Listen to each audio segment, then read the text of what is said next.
اللہ کے بندے ہوتے ہیں ان کا رزق حلال اور طیب ہوتا ہے۔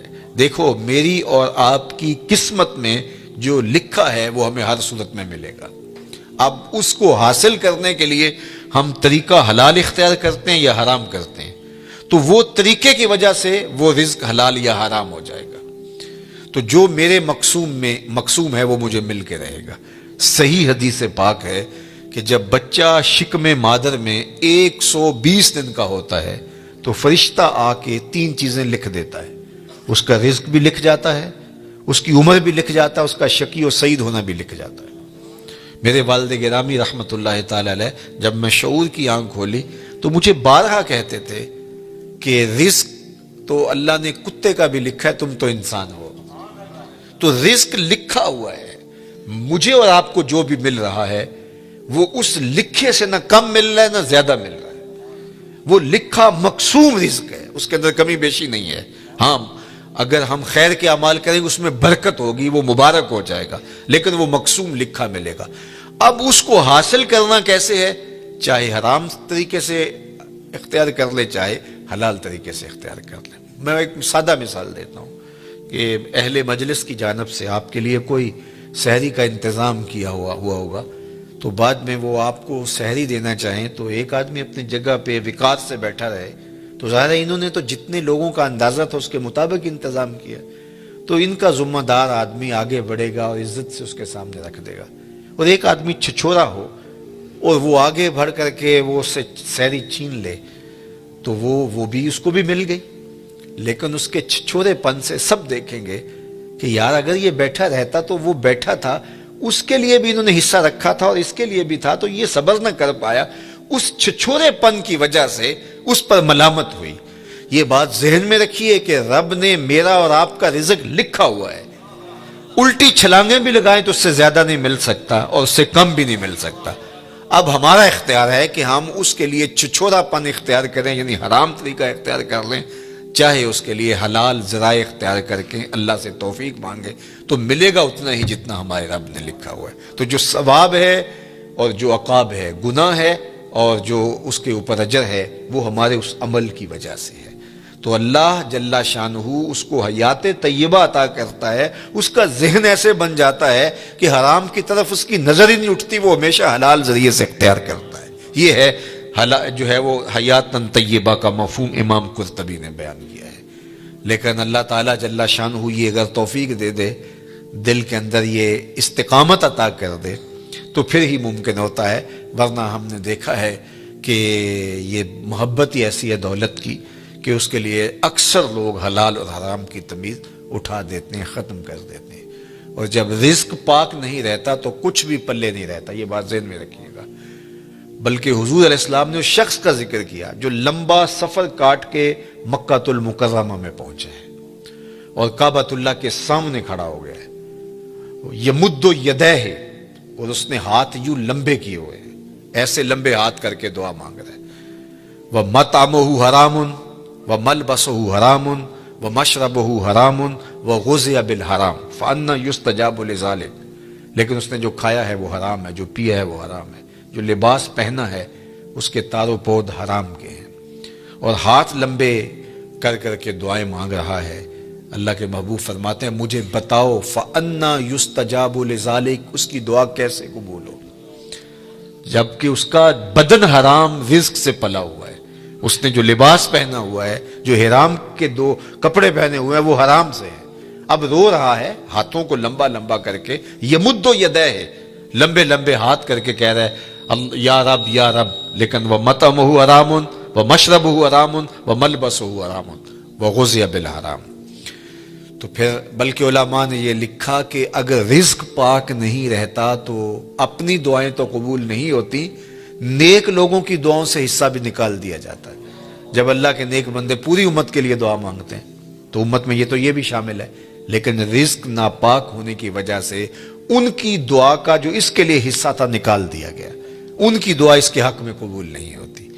تو حلال جو ہے وہ حیاتاً طیبہ کا امام قرطبی نے دوسرا مفہوم بیان فرمایا کہ رزق حلال اللہ اس بندے کو نصیب فرماتا ہے۔ اللہ اکبر۔ تو اس کا ایک معنی، ایک مفہوم یہ بھی بیان فرمایا گیا کہ صبر کی توفیق، اور ایک مفہوم یہ بھی بیان فرمایا گیا استقامت علی الدین، دین کا پر استقامت، اور دین پر چلنے کی توفیقات کا نصیب ہونا۔ بعض لوگوں کو توفیق خیر کی نصیب نہیں ہوتی، اور وہ نیکی کا کام کرنا چاہیں بھی تو نہیں کر پاتے، اسباب ہی نہیں ان کو اس طرح کے، چونکہ یہ جو ہمیں اچھائی کی، نیکی کی توفیق ملتی ہے، یہ بھی اس کے کرم سے ملتی ہے۔ میری توفیق بھی تیرے کرم کا صدقہ، یہ قدم اٹھتے نہیں اٹھائے جاتے۔ تو بعض لوگ جو ہے وہ کوشش بھی کر رہے ہوتے ہیں، لیکن ان کی توفیقات ساتھ نہیں دے رہی ہوتی، اور پھر وہ دوبارہ پلٹ کے، میں نے بہت لوگوں کو دیکھا ہے کہ وہ ارادہ کرتے ہیں نہیں ہم اس طرح نہیں، اس طرح چلیں گے، ان کا دماغ یہ کہہ رہا ہوتا ہے کہ میں غلط چل رہا ہوں، مجھے صحیح چلنا چاہیے اور میں یوں چلوں گا، ارادہ بھی کرتے ہیں لیکن پھر پلٹ کے وہاں آ جاتے ہیں۔ تو اس کا کیا مطلب ہوا کہ توفیقات عزدی ان کے شامل حال نہیں ہے، ان سے برائی کے اسباب ان کے لیے کھلتے ہیں، نیکی کے، اچھائی کے، خیر کے اسباب ان کے لیے نہیں کھلتے۔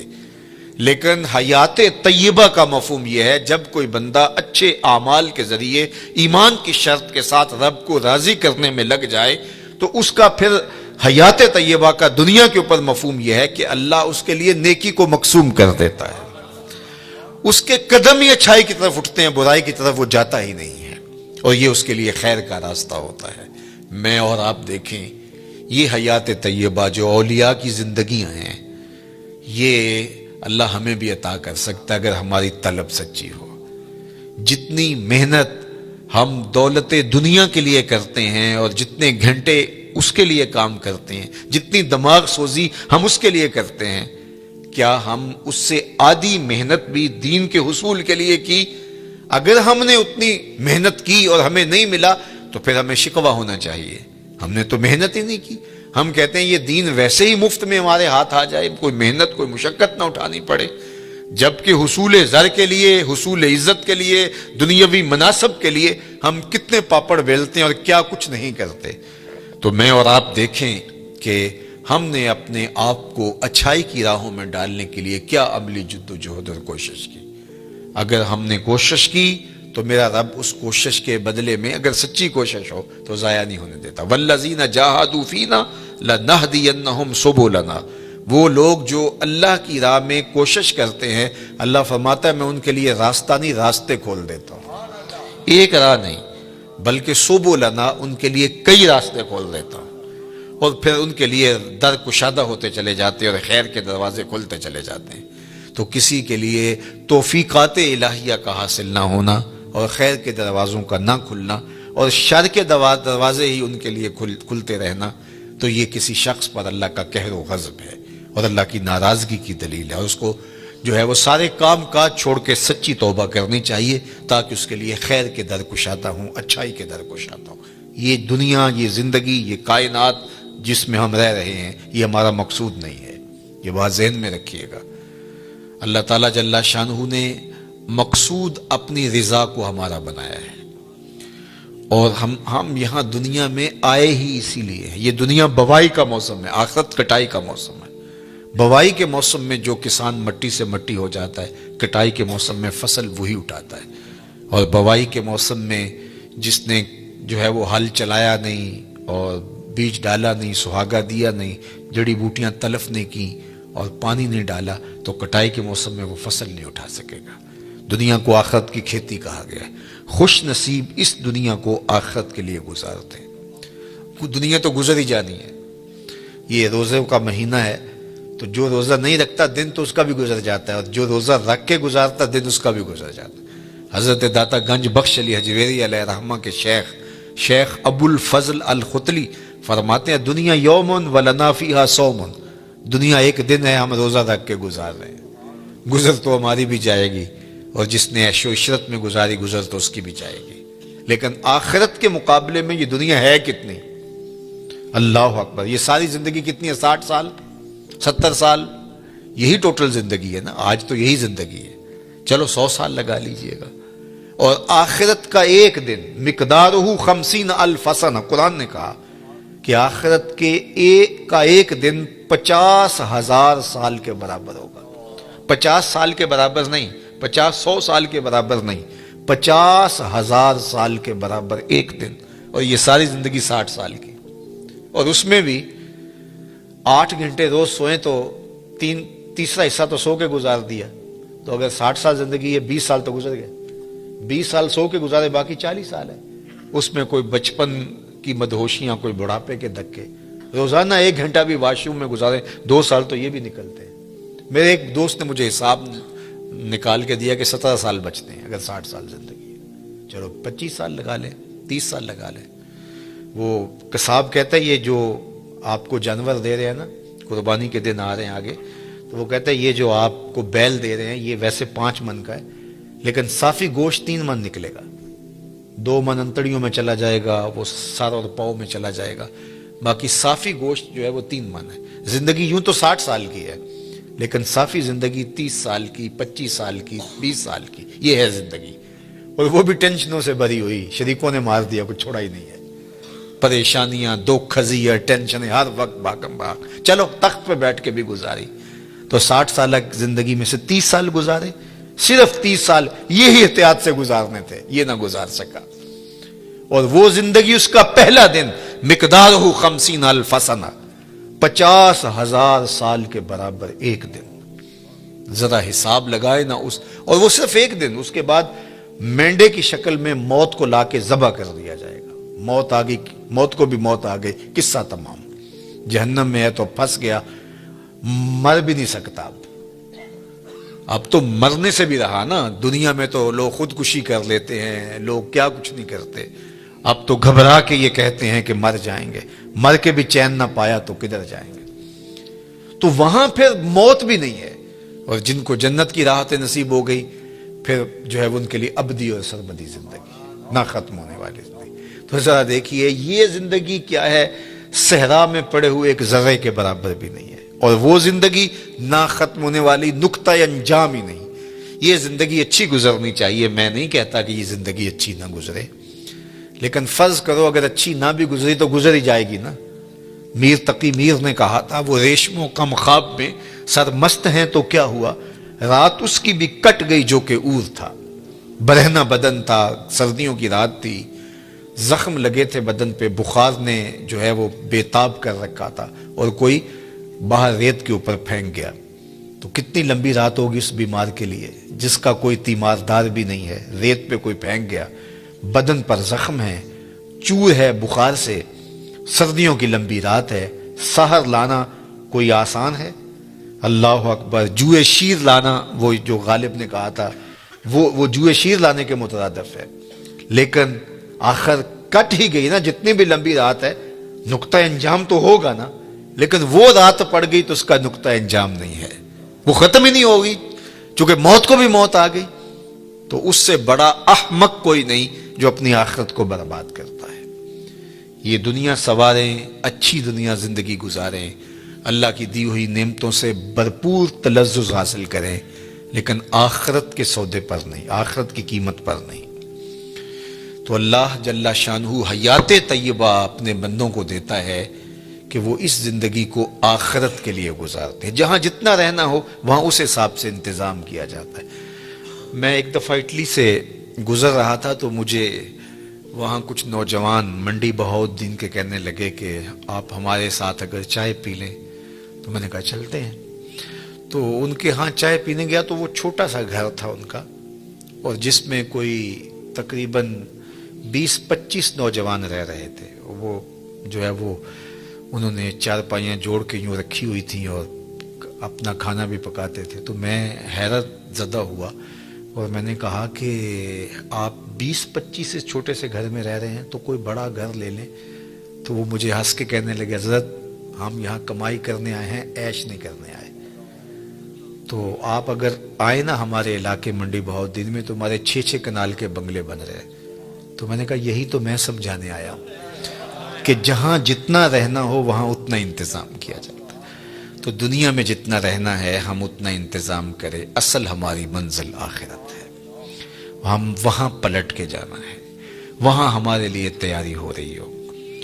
یہ جہاں بھی اچھا وہ جہاں بھی اچھا، لیکن اس دنیا کو اس آخرت کی قیمت پہ نہیں گزارنا۔ یہی ولایت ہے، یہی اللہ کے ولی کرتے ہیں، وہ اس دنیا کی زندگی کو آخرت کے لیے گزارتے ہیں، تو پھر یہ زندگی بھی خوشحال۔ جب یہاں ہم جاتے ہیں 4 دن کے لیے، 5 دن کے لیے، تو جو ہے وہ خوش جاتے ہیں، خوش آ جاتے ہیں، نہ وہاں ان کے ملک کو چھوڑ کے آنے میں دکھ ہوتا ہے، نہ کوئی پریشانی ہوتی ہے، اس لیے کہ ہم آئے ہیں 4 دن پھرنے کے لیے، سیر کرنے کے لیے، واپس چلے گئے۔ لیکن اگر ڈیرا جما لیں تو پھر چھوڑنا بھی کتنا مشکل ہے۔ تو اللہ والوں کو دنیا چھوڑنا بھی اوکھی نہیں ہوتی، اس لیے کہ انہوں نے دل ہی نہیں لگایا ہوتا۔ بلال حبشی رضی اللہ تعالیٰ عنہ کا جب آخری وقت آیا، سانس ٹوٹنے لگی، تو زوجہ سرانے بیٹھی تھی، تو اس نے کہا واہ حزن ہو، ہائے افسوس، میرا شوہر مجھ سے جدا ہو رہا ہے۔ تو بلال حبشی رضی اللہ تعالیٰ عنہ کی ابھی سانسیں باقی تھی، تو آپ نے پلٹ کے اپنی بیوی کو دیکھا، کہا یہ کیا کہہ رہی ہو، واہ حزن ہو، ہائے افسوس۔ کہا ہاں آپ جا رہے ہیں، تو کہا نہیں یوں نہ کہو، بلکہ کہو واہ تربا ہو غدن القا محمدم و اصحابہ ہو۔ کہا مبارک ہو، میں تو اپنے آقا سے ملنے جا رہا ہوں۔ پھر موت جو ہے وہ تحفۃ المومن بن جاتی ہے۔ حضرت ابراہیم علیہ السلام کے پاس جب جبریل امین اسرائیل علیہ السلام آئے نا روح قبض کرنے کے لیے، تو کہا کدھر آئے ہو؟ کہا قبض روح کے لیے آیا ہوں۔ کہا واہ کمال ہے، میرا رب مجھے اپنا خلیل بھی کہتا ہے۔ خلیل عربی میں کہتے ہیں گوڑے دوست کو، وہ کہ جگری یار جس طرح ہوتا، تو وہاں تو یہ لفظ نہیں بولے جائیں گے، خلیل کہتے ہیں گہرے یار کو، گوڑے یار کو۔ تو اللہ نے حضرت ابراہیم کو اپنا خلیل بنایا۔ حضور فرماتے ہیں اگر اللہ کے علاوہ میں کسی کو خلیل بناتا تو ابو بکر کو بناتا، میرا خلیل صرف اللہ ہے۔ تو اللہ نے اپنا خلیل بنایا حضرت ابراہیم علیہ السلام کو۔ تو جب سندیسہ موت کا بھیجا اسرائیل کے ہاتھوں، تو کہا کہ وہ مجھے اپنا خلیل بھی کہتا ہے، اور ساتھ آپ کو بھی بھیج دیا۔ بھلا کوئی یار بھی یار کی موت چاہتا ہے؟ کیسا بھی کبھی ہوا ہے کوئی یار یار کی موت چاہے؟ تو کہا میں تو حکم کا پابند ہوں، حکم لے کے آ گیا اللہ کا، تو میں پھر چلا جاتا ہوں، جا کے پوچھتا ہوں کہ تیرا بندہ یہ کہہ رہا ہے۔ تو بارگاہ عزدی میں حاضر ہوئے کہ مالک تیرے خلیل نے یہ کہا ہے، کوئی یار بھی یار کی موت چاہتا ہے؟ کہا پھر جا اور میرے خلیل کو میرا سلام دے، اور کہہ کہ کبھی ایسا بھی ہوا ہے یار بلائے کوئی ملنے بھی نہ آئے؟ تو کہا کہ پھر دیر نہ کر، روح قبض کر لے۔ پھر روح بے تاب ہو گئی، جلدی کر۔ تو پھر دنیا پہ رہنا بھی کمال ہے، دنیا سے جانا بھی کمال ہے۔ فَلَنُحْيِيَنَّهُ حَيَاتًا طَيِّبَةً، پھر ستھری زندگی، ورنہ اس زندگی کے ہاتھوں لوگ تنگ ہوتے ہیں۔ وہ ساغر صدیقی نے کہا تھا کہ زندگی کاٹی ہے جبر مسلسل کی طرح، جانے کس جرم کی پائی ہے سزا یاد نہیں۔ تو پھر کہیں گے زندگی تو جبر مسلسل ہے، زندگی ہے یا کوئی طوفان ہے، ہم تو اس جینے کے ہاتھوں مر چلے۔ پھر زندگی طوفان بن جائے گی، زندگی عذاب بن جائے گی، لیکن اس کے ہو جاؤ زندگی بھی اچھی، آخرت بھی اچھی، یہ جہاں بھی اچھا وہ جہاں بھی اچھا۔ ربنا آتنا فی الدنیا حسنۃ وفی الآخرۃ حسنۃ۔ تو اللہ کا ولی اس جہاں میں بھی خوش ہوتا ہے، اس جہاں میں بھی خوش ہوتا ہے، حیات طیبہ اس کو عطا کر دی جاتی ہے۔ اللہ صاحب مزار کے درجات کو بلند فرمائے۔ شاد فرمایا من عمل صالحا من ذکر او انثی وہو مؤمن فلنحیینہ حیاتا طیبہ، جو کوئی اچھے عمل کرے، چاہے مرد ہو چاہے وہ عورت ہو، شرط ہے کہ وہ ہو مومن۔ فلنحیینہ حیاتا طیبہ، ہم اسے ستھری اور پاکیزہ زندگی عطا کر دیتے ہیں۔ حیات طیبہ، پاکیزہ زندگی ان افراد کا، ان لوگوں کا مقسوم ہے جو اپنی زندگی اللہ اور اس کے رسول کے لیے وقف کر دیتے ہیں۔ نحیینہ کے اندر بھی مادہ حیات موجود تھا، لیکن حیاتاً طیبہ الگ تاکید لفظی کے ساتھ اس مضمون کو مؤکد کیا گیا ہے کہ کوئی ابہام میں نہ رہے کہ جو میرے ہو جائیں پھر میں ان کو مرنے نہیں دیتا، ان کو ابدی اور سرمدی فیضان نصیب کیا جاتا ہے، اور زمانے مٹ جاتے ہیں، زمانے پہ آنے والے لوگوں کے نشان باقی نہیں رہتے، لیکن ان کے نشانات میں مسخ نہیں ہونے دیتا۔ مٹ گیا مشتاق دل سے رنگ یاد رفتگاں، پھول مہنگے ہو گئے قبریں پرانی ہو گئی۔ کتنے لوگ آئے اور چلے گئے، زمانہ آج ان کا نام بھی نہیں جانتا، لیکن جنہوں نے اپنے دل کو اپنے مالک کے لیے وقف کر دیا، میرے رب کا وعدہ ہے ان کے نشان نہیں مٹنے دوں۔ آپ لاہور جاتے ہیں تو راوی کے اس پار جہانگیر کا مقبرہ ہے، بر ہند کا مطلق العنان حکمران، جس کے نقارے بجتے تھے اور پورا ہندوستان اس کے زیر نگیں تھا۔ موجودہ پاکستان، مشرقی پاکستان اور پورا انڈیا، برما، یہ سارے علاقے زیر نگیں تھے، نقارے بجتے تھے۔ لیکن آج اگر آپ وہاں جائیں تو قبر پہ حسرتیں برستی دکھائی دیں گے۔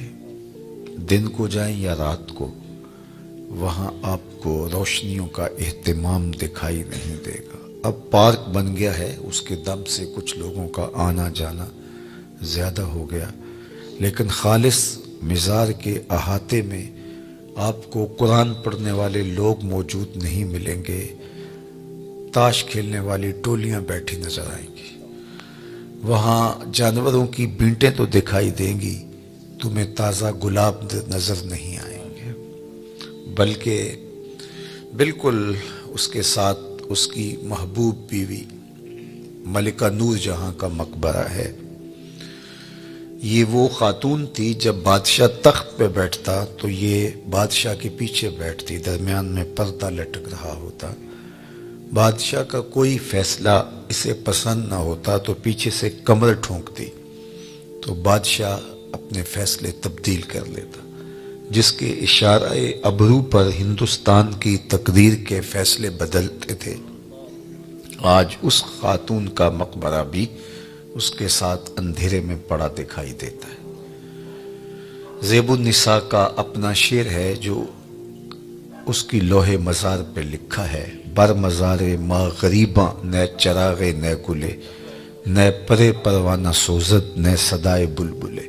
ہم غریبوں کی قبر پہ نہ کوئی چراغ جلانے آئے گا، نہ کوئی پھول ڈالنے آئے گا، نہ کسی بلبل نے گیت گانے ہیں اور نہ کسی پروانے نے پر جلانے۔ وہ جو مطلق العنان تھے، جن کا طوطی بولتا تھا، جن کے نقارے بجتے تھے، چلتے تھے تو ہٹو بچوں کی صدائیں ہوتی تھی، آج غریب بنے ہوئے۔ بر مزار ما غریباں نہ چراغ نہ گلے۔ میں راوی کے اس پار کی کہانی آپ کو سنا رہا ہوں، اب راوی کا پل پار کر جائیں۔ ایک لوح مزار ادھر بھی ہے، یہاں تو ہے بر مزار ما غریباں نہ چراغ نہ گلے، اور وہاں لکھا ہے گنج بخش فیض عالم مظہر نور خدا، ناقصاں را پیر کامل کاملاں را رہنما۔ یہاں تو دن کے اجالوں میں بھی آپ کو لوگ دکھائی نہیں دیتے، لیکن وہاں رات کے اندھیرے میں چلے جائیں یا دن کے اجالے میں چلے جائیں، چھٹی کے دن چلے جائیں یا ورکنگ ڈے میں چلے جائیں، عید کے دن چلے جائیں یا جس دن شہر میں کرفیو نافذ ہو چکا ہو اس دن چلے جائیں، وہاں ہجوم عاشقاں دکھائی دے گا۔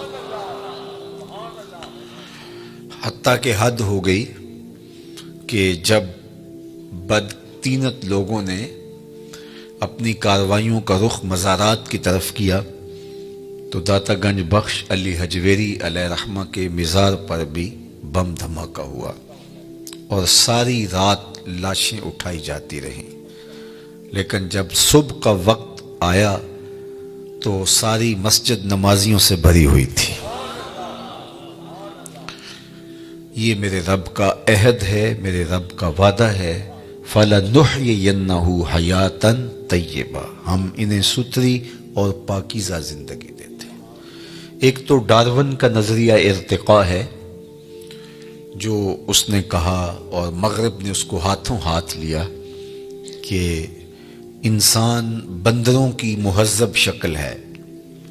وہ کہتا ہے کہ یہ تہذیب پاتے گئے وقت کے ساتھ ساتھ اور آج موجودہ شکل میں ہے، یہ ہے اس کا نظریہ ارتقاء، کہ وقت کے ساتھ ساتھ جانور ترقی پاتے پاتے انسان کے روپ میں آ گئے، اور آج وہ بولتے بھی ہیں، معافی ضمیر کو بھی نوک زبان پہ لے آتے ہیں، ایجادات بھی کر رہے ہیں، لیکن ان کی جو ابتدا ہے صدیوں قبل، وہ کہتے ہیں کہ یہ بندروں کی مہذب شکل ہے اور باقی جانوروں کی مہذب شکل ہے، اور اس پر وہ دلائل دیتا ہے۔ اور ایک زمانے میں تو اس کے ارتقائی نظریے کو بڑی پذیرائی بخشی گئی، ہاتھوں ہاتھ لیا گیا، لیکن قرآن نے انسان کے عالی مرتبت آغاز کا ذکر کیا ہے کہ ابھی اس کا خمیر گویا جا رہا تھا، فرشتوں کی پیشانی کو سجدے کے لیے تیار کیا جا رہا تھا، اس کا آغاز ہی خوبصورت ہے۔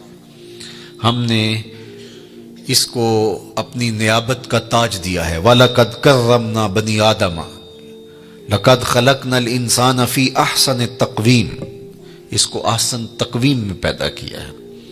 خیر، ایک تو ڈارون کا نظریہ ہے ارتقاء کا، لیکن ایک اقبال نے بھی نظریہ ارتقاء پیش کیا، وہ ڈارون کے نظریے سے ہٹ کے ہے۔ والدہ مرحومہ جب انتقال کر گئی علامہ اقبال علیہ رحمہ کی، تو انہوں نے ایک طویل مرثیہ ان کی یاد میں لکھا جو آج بھی کلیات میں موجود ہے۔ اس کا عنوان ہے والدہ مرحومہ کی یاد میں۔ اس وقت وہ بیرون ملک تھے اور والدہ کی وفات کی خبر سنی تو بہت دکھی ہوئے، تو یہ طویل نظم ہے جو اقبال نے رقم کی۔ اقبال کی جو طویل چند نظمیں، ان میں سے ایک والدہ مرحومہ کی یاد میں، اس میں انہوں نے ماں کا ذکر کیا اور پھر کتنے دل گرفتہ انداز میں کہا، آہ وطن میں ہوگا اب کس کو میرا انتظار، آہ وطن میں ہوگا اب کس کو میرا انتظار، کون میرا خط نہ آنے سے رہے گا بے قرار، آرزو لے کر تیری خاک مرقد پہ آؤں گا، اب دعائے نیم شب میں کس کو میں یاد آؤں گا، کون پچھلے پہر اٹھ کے دعا کرے گا۔ ہر ایک سے کہنا پڑتا نا میرے لیے دعا کریں، استاد سے بھی، مرشد سے بھی، دوست سے بھی، حاجی معتمر جا رہے ہیں تو ان سے بھی کہنا پڑتا ہے جناب جا رہے ہو وہاں دعاؤں میں یاد رکھنا، لیکن کبھی ماں کو بھی کہنا پڑا ہے کہ امی دعاؤں میں یاد رکھنا، اور ماں کے جب ہاتھ اٹھ جائیں تو اللہ خالی نہیں موڑتا، اور یہ لازمی نہیں ہے کہ ماں رابعہ بصریہ ہو تو پھر ہی دعا قبول ہوتی ہے، اپلے تھاپتی ہوئی ماں گوبر سے بھرے ہوئے ہاتھ بھی اٹھا دے اللہ انہیں بھی خالی نہیں موڑتا۔ ماں جب بولتی ہے تو اس کے لہجے میں جبریل بولتا ہے، ماں جب مسکراتی ہے تو لگتا ہے جنت کی ساری کلیاں کھل اٹھی ہیں، اللہ نے اس کے لہجے میں وہ درد، وہ درک، وہ محبت، وہ پیار رکھ دیا ہے۔ اللہ اکبر، عالی نصب ہوٹلوں میں کھانا کھانے میں وہ سرور کہاں جو چولہے پر بیٹھ کے ماں کے ہاتھوں سے پکی ہوئی چپاتیاں کھانے میں ملتا ہے۔ عالی جناب، حضرت صاحب، کیا کیا القاب دیے جاتے ہیں، لیکن ان لفظوں میں وہ لطف کہاں جو ماں کی زبان سے اوئے ببلو اور اوئے مٹھو میں رکھا ہوا ہے۔ اللہ اکبر، اونچی مسندوں پر بیٹھنے ہوئے وہ مزہ کیا جو ماں کے قدموں میں بیٹھنے میں نصیب ہوتا ہے۔ تو اقبال نے وہ طویل نظم لکھی اور اس نظم کے اندر ہی اقبال نے نظریہ ارتقاء کو بیان کیا۔ یہ مضمون لمبا ہو جائے گا اگر میں اس کو تفصیل سے عرض کروں، تو اس میں اقبال نے جو ایک تو ڈارون کا نظریہ ہے ارتقاء کا کہ یہ مہذب شکل ہے بندروں کی اور دیگر جانوروں کی، لیکن اقبال نے جو نظریہ ارتقاء پیش کیا ہے وہ یہ ہے کہ ہر شے کی فطرت میں نمو کا جذبہ ہے، بڑھنے کا، آگے بڑھنے کا جذبہ ہے، اور وہ جذبہ ہی اس کی زندگی میں تحرک پیدا کیے رکھتا ہے۔ آگے بڑھنے کا جذبہ نہ ہو تو زندگی میں جمود طاری ہو جائے۔ کاروبار والے بھی آگے بڑھنا چاہتے ہیں، دین والے بھی آگے بڑھنا چاہتے ہیں، تو یہ انسانی زندگی کے اندر ایک جذبہ ہے نشو و نما کا، اور یہ ہر شے کے اندر اقبال کہتے ہیں۔ اور اس کی مثال وہ دیتے ہیں کہ ایک بیج کو آپ زمین کو پھاڑ کر اس کے اندر ڈالتے ہیں تو بیج اس حالت میں مطمئن نہیں رہتا، جب اس کو نمی اور حرارت ملتی ہے تو وہ زمین کا کلیجہ چیر کر کے ایک کونپل کی شکل میں باہر آتا ہے، تو وہ پہلی صورت سے بہتر صورت ہے اس کی۔ یہ نشو و نما کا جذبہ تھا جس نے اس کو زمین سے باہر آنے کے لیے مجبور کیا۔ پھر اس کے بعد اس پہ بھی مطمئن نہیں ہوتا، کونپل سے شاخ بنتی ہے، شاخ سے تنا بنتا ہے، پھر پتے نکلتے ہیں، اس پہ بھی اطمینان نہیں، پتوں پر پھر کلیاں آتی ہیں، اس پہ بھی اطمینان نہیں، کلیوں سے پھول بنتے ہیں، اس پہ بھی اطمینان نہیں، نشو و نما کا جذبہ آگے بڑھنے کا، پھولوں سے پھر پھل بنتے ہیں۔ یہ اس درخت کا نقطۂ کمال ہے۔ اب جب اس نشو و نما کا جذبہ اس کی فطرت میں موجود ہے اور آگے وہ بڑھ نہیں سکتا، پھل سے آگے کدھر جائے، تو وہ پھل پک کے دوبارہ پھر بیج بنتا ہے اور پھر دوبارہ تہے مزار آتا ہے، دوبارہ پھر جو ہے وہ زمین میں آتا ہے، اور زمین میں آ کے پہلے ایک تھا، اب وہ باغ کی شکل میں نمودار ہوتا ہے۔ تو یہ فطرت ہے ہر شے میں۔ اقبال نے مثال جو ہے وہ درخت سے دی، فطرت ہستی شہید آرزو رہتی نہ ہو۔ اگر آپ کی توجہ ہو، فطرت ہستی شہید آرزو رہتی نہ ہو، خوب تر پیکر کی اس کو جستجو رہتی نہ ہو، موت کو سمجھا ہے غافل اختتام زندگی، یہ ہے شام زندگی صبح دوام زندگی، اور یہی ہے فَلَنُحْيِيَنَّهُ حَيَاتًا طیبہ۔ کہا جو میرے ہوتے ہیں پھر میں ان کو مٹنے نہیں دیتا، ان کو ایسی زندگی دیتا ہوں کہ جو قابل رشک ہوتی ہے۔ زمین پر چلنے والے بھی وہ اعزاز نہیں رکھتے جو قبروں کے اندر موجود رہنے والے اعزاز پاتے ہیں۔ اللہ اکبر۔ تو جو ان سے وابستہ ہو جائے، اللہ اس کے رسول سے وابستہ ہو جائے، ان کو پھر وہ مٹنے نہیں دیتا، ورنہ دنیا کے اوپر شہنشاہوں کے نام مٹ گئے۔ میں آپ سے پوچھوں، جس زمانے میں میرے حضور تشریف لائے تھے اس زمانے کے خاقان کا نام کیا تھا؟ تو شاید آپ معذرت کر لیں کہ ہمارا تاریخ کا مطالعہ تو ضرور ہے، لیکن اتنی گہرائی کہ ہم نام تک یاد رکھیں یہ نہیں ہم بتا سکتے۔ چلو میں پوچھتا ہوں، اس دور کے کیسر کا نام کیا تھا؟ اس دور کی سپر طاقت تھی رومن امپائر، اس دور کی سپر طاقت تھی اور اس کا حکمران۔ تو کہا کہ نہیں جناب، ہم اس دور کے کیسر کا نام نہیں جانتے، اس دور کے خاقان کا نام نہیں جانتے۔ چلو میں نے پوچھ لیا، اچھا اس دور کے کسرا کا نام کیا تھا؟ دوسری سپر طاقت کسرا ایران تھی، اس کے شہنشاہ کا نام کیا تھا؟ تو آپ نے اس پہ بھی معذرت خواہانہ رویہ اختیار کیا اور آپ کے چہرے بتا رہے ہیں کہ جناب ہم نہیں جانتے۔ جس دور میں میرے حضور آئے اس دور کی دو سپر طاقتوں کے حکمرانوں کے نام میں اور آپ نہیں جانتے۔ بہت کم لوگ ہیں۔ کیسر روم کا نام، کسرا ایران کا نام، خاقان کا نام اور اس دور کے بڑے بڑے لوگوں کا نام آپ نے کہا جناب ہم نہیں جانتے۔ اچھا میں نے پوچھا اس مجلس میں ڈھونڈ کے جو سب سے کم عمر کا بچہ تھا کہ میرے حضور کے مؤذن کا نام کیا تھا؟ تو اس نے سر اٹھا کے کہا بلال حبشی۔ تو یار سلطنت روم کے شہنشاہ کا نام تو زمانے کو یاد نہیں ہے، کیسر روم کا نام اور کسرا ایران کا نام تو زمانے کو یاد نہیں ہے، لیکن میرے حضور کے مؤذن کا نام آج بھی زمانے کو یاد ہے۔ اللہ اکبر۔ میں ساری دنیا تو نہیں گھوما لیکن آدھی کے قریب تو دنیا میں نے دیکھی ہے۔ جس ملک میں بھی گیا ہوں بلال حبشی کے نام کی مسجد ضرور دیکھی ہے۔ اقبال یہ کس کے عشق کا فیض عام ہے، اقبال کا لہجہ دیکھیے، اقبال یہ کس کے عشق کا فیض عام ہے، رومی فنا ہوا حبشی کو دوام ہے۔ کہ رومی شہنشاہ کا تو نام بھی زمانہ نہیں جانتا، لیکن بلال حبشی کا نام آج بھی دلوں کی تختیوں کے اوپر لکھا ہوا ہے۔ اللہ اکبر۔ ہمارے بزرگ فرماتے تھے کہ رنگ کالا تھا لیکن تھا کرموں والا، ہونٹ موٹے تھے، اللہ اکبر، ناک چپٹی تھی، لیکن نسبت رسول کی وجہ سے عزت کا وہ مقام ملا کہ آج بھی دل میں بلال حبشی کا نام آتے عشق جاگ اٹھتا ہے۔ وہ محبت، وہ پیار، وہ الفت اللہ جل شانہ نے حضور کے ساتھ ان کو جو نصیب کی تھی، اور اس کا صلہ کہ آج بھی ان کا نام ذکر ہے۔ تو کہا جو میرے ہو جائیں پھر میں ان کو مرنے نہیں دیتا، ورنہ دنیا کے اوپر تو سارے مرنے کے لیے آئے ہیں۔ شہنشاہ، کج کلا، بادشاہ، شاعر، ادیب، فلسفی، دانشور، کہاں آج زمانہ انہیں جانتا تک نہیں ہے، لیکن وہ لوگ جنہوں نے اپنی زندگیاں اللہ اور اس کے رسول کے نام وقف کی۔ دولت انسان کو لافانی نہیں کرتی، اقتدار سے انسان کا نام باقی نہیں رہتا۔ بڑے اقتدار والے آئے اور زمانہ ان کو بھول گیا۔ ایک خاتون جو ہے وہ ڈھونڈ رہی تھی یونان کے اندر قبر، کسی نے کہا بڑھیا کیا ڈھونڈ رہی ہو؟ کہا یہاں میرا بیٹا سکندر دفن ہے. کہا کس سکندر کی بات کر رہے؟ یہاں تو بڑے بڑے سکندر چلے گئے، شہنشاہ چلے گئے، کج کلا چلے گئے، مٹ گیا مشتاق دل سے رنگے یاد رفتگاں، پھول مہنگے ہو گئے، قبریں پرانی ہو گئی. اور میاں صاحب کہتے ہیں جنہ باجوں اسی پل نہیں سا جیندے، شکلاں یاد نہ رہیاں، سہ سہ جوڑ سنگت دے ڈٹھے، اوڑک وتھاں پئیاں، جنہ باجوں ایک پل نہیں سا جیندے، شکلاں یاد نہ رہیاں.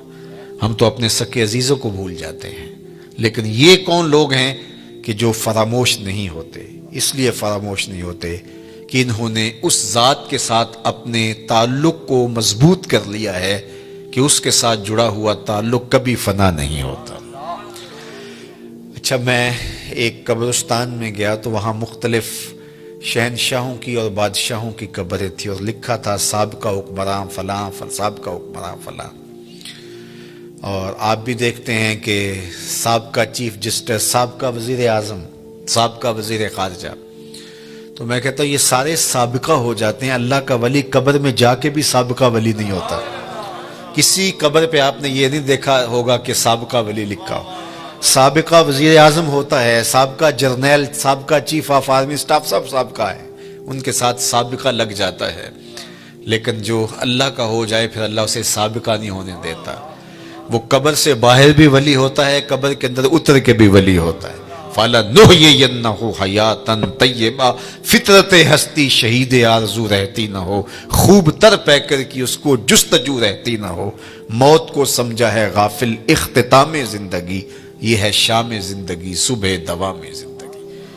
یہ ایسی زندگی نصیب ہو جاتی ہے کہ جو انہی کا مقصود ہوتا ہے. تو آئیے میں اور آپ اپنی زندگی کو اللہ اور اس کے رسول کے نام کر دیں، ورنہ وہ کیا کہتے ہیں کہ آج مرے کل دوسرا دن.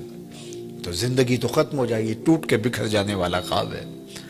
جو کہتے تھے کہ ہم دھرتی کی زینت ہیں، ناگزیر ہیں، کائنات کا چرخ ہمارے حکم سے گھومتا ہے، لیکن زمانے نے پھر ان کو فراموش کر دیا. ان کے ناموں کے ابجد بھی زمانے کو معلوم نہیں ہے. لیکن جنہوں نے خاک بنا لیا در رسول کی اپنے آپ کو، صدیاں گزرنے کے باوجود بھی وہ سرخرو اور کامیاب ٹھہرے. اللہ اکبر. وہ سر بلند ہوئے جو تیرے نام پہ مٹے، اور وہی سرخرو ہوئے، وہی کامیاب ٹھہرے جو ان کے نام پر مٹ گئے.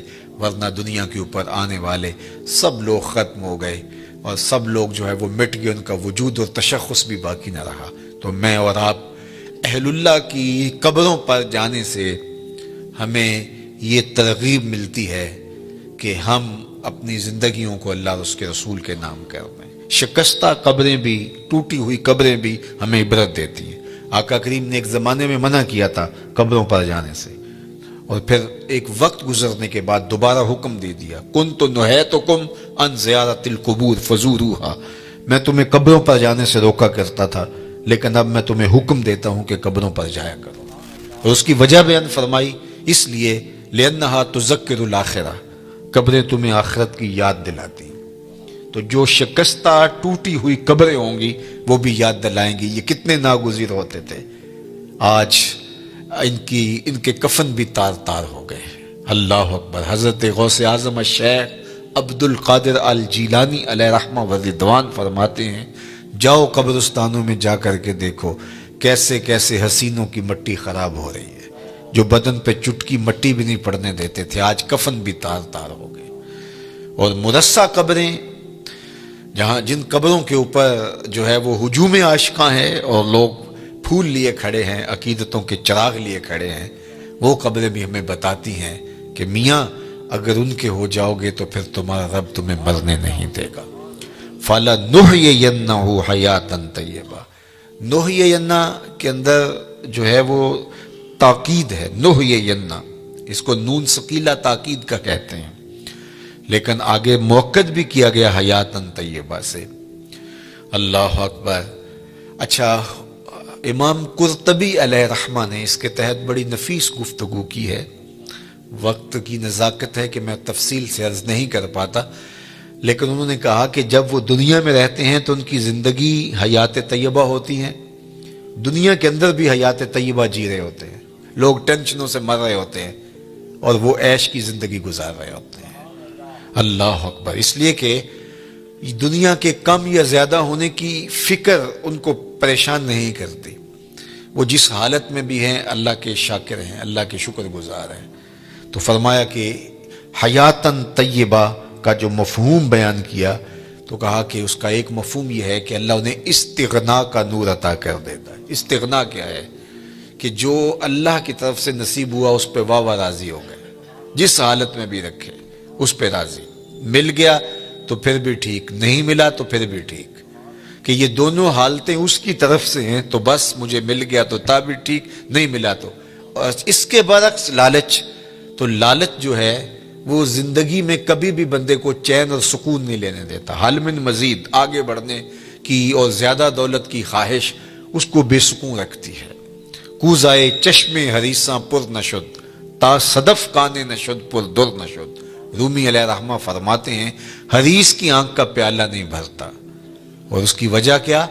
فرماتے ہیں کہ جو آنکھ ہے اس کو صبر کا پانی بھرتا ہے. پیٹ بھر جاتا ہے، آنکھ نہیں بھرتی. تو اس کو صرف صبر کا پانی بھرتا ہے، یہ قبر کی مٹی بھر سکتی ہے. ورنہ جو ہے وہ آرزویں انسان کو دیوانہ رکھتی ہیں، اور دولت ہونے کے باوجود بھی قرار قلب نصیب نہیں ہوتا. اور دوسری جانب جس کو استغنا کی دولت نصیب ہو گئی تو پھر وہ جس حالت میں بھی ہے اس کو قرار قلب نصیب ہے. تو طمانیت قلب یہ دولت ہے. تو یہ اللہ اس بندے کو دیتا ہے جو ایمان کی شرط پر صالح اعمال بجا لاتا ہے. پھر اس کے پاس تھوڑا ہے تو پھر بھی خیر ہے، زیادہ ہے تو پھر بھی خیر ہے. اگر زیادہ ہے تو اللہ کی مخلوق کے لیے نفع کا ذریعہ ہے، اگر تھوڑا ہے تو پھر بھی وہ اس پر صبر اور شکر کرتا ہے. اللہ اکبر. تو ایک معنی اس کا استغنا بیان فرمایا. دوسرا معنی الرزق الحلال، امام قرطبی نے بیان